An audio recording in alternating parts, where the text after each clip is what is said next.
আসসালামু আলাইকুম, hello everyone and welcome back to my channel. আশা করি আপনারা সবাই ভালো আছেন। আল্লাহর রহমতে আমরাও খুব ভালো আছি। সো প্রতিদিনের মতো আজকে আরও একটি নতুন ভিডিওতে আপনাদের সবাইকে স্বাগত। আর আজকের ভিডিওটা হচ্ছে খুবই আমার জন্য খুবই স্পেশাল, কারণ আমি ফুচকা খেতে খুবই ভালোবাসি। আর এই ফুচকাটা খুবই কষ্ট করে পাওয়া একটা ফুচকা, কারণ সৌদি আরবে আসার পর থেকে আমি ফুচকা খাই নাই। বাট আমরা যে জায়গাটার মধ্যে থাকি এই জায়গাটাতে মূলত এইসব খাবার পাওয়া যায় না। সো আমি হচ্ছে ফুচকা খেতে খুব ইচ্ছে করতেছিল অনেক দিন ধরে। আমার হাজব্যান্ডও অনেকের কাছে ইনফরমেশন খুঁজছে যে কোথাও ফুচকা পাওয়া যায় কি না, বাট পায় না। শেষ পর্যন্ত আমি টিকটকে পোস্ট করেছি। সো অনেক আপু এবং ভাইয়ের আমার লোকেশন দিছে, তো ওই লোকেশনটায় আমরা যেতে পারি নাই।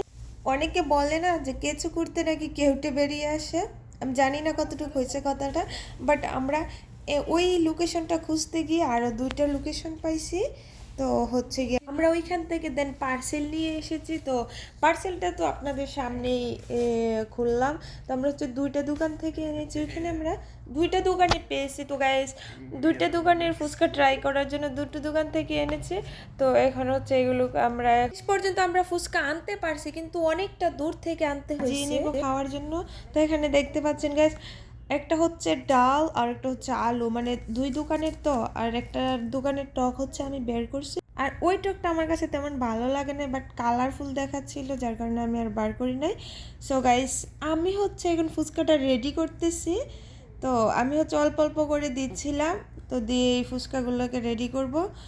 আর তো বন্ধুরা, যারা যারা এই মুহূর্তে আমার এই ভিডিওটা দেখতেছেন, অবশ্যই আমাকে কমেন্ট করে যাবেন যে কার কাছে ফুচকা কতটা পছন্দ। দেন গাইস, ফুচকা তো আমার কাছে খুবই ভালো লাগে, কারণ ফুচকার টেস্টটাই অন্যরকম। আর ফুচকাটা হয়তো বা বানানো হয়েছে মেয়েদের জন্যই। সো পুরুষ মহিলা সকলেই খায়, সবারই প্রিয় একটা খাবার। তো গাইস, আপনাদের কাছে কেমন লাগছে অবশ্যই আমাকে কমেন্ট করে জানাবেন। আর হচ্ছে আমার চ্যানেলটাকে সাবস্ক্রাইব করে দেবেন, সাথে লাইক কমেন্ট শেয়ার করবেন। আর আমরা হচ্ছে ফুচকাটা অনেক দিন আগে খাইছিলাম, বাট ভিডিওটা আপনাদের সাথে শেয়ার করা হয় নাই, এখন ভাবলাম আপনাদের সাথে শেয়ার করি।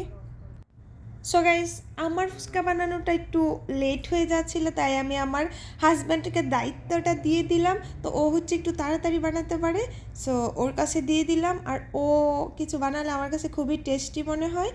তো আমি হচ্ছে ওর কাছে সবগুলো নিয়ে দিচ্ছিলাম যেন একটু তাড়াতাড়ি হয়, কারণ ফুচকা সামনে, আর অপেক্ষা কতক্ষণ করব।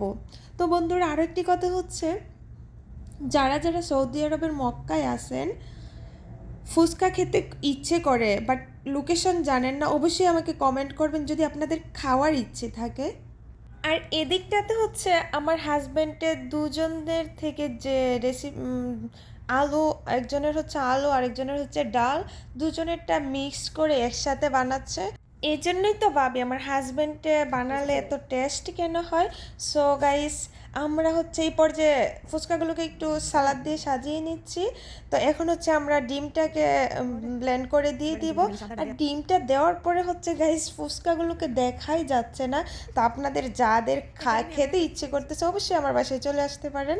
তো বন্ধুরা, অনেক দিন পর যেহেতু ফুচকাটা খুঁজে পাইছি, আলহামদুলিল্লাহ, মজা না হলেও মজা লাগতে হবে, কারণ মন যেহেতু চাইছে অবশ্যই টেস্টি হয়েছে। যতটুকু আশা করছি ততটুকু হয় নাই, বাট অনেকটাই। যেহেতু প্রিয় খাবার, মজা না হলো আলহামদুলিল্লাহ। সো চাইলে আপনারা টেস্ট করতে পারেন ওই জায়গা থেকে। আর আজকের মতো আমার ভিডিওটা এখানেই শেষ করব। সবাই ভালো থাকবেন, সুস্থ থাকবেন, আমার চ্যানেলটাকে সাবস্ক্রাইব করে দিবেন এবং বেশি বেশি শেয়ার করবেন। আজকের মতো আমার ভিডিওটা এখানেই শেষ করব। আল্লাহ হাফেজ।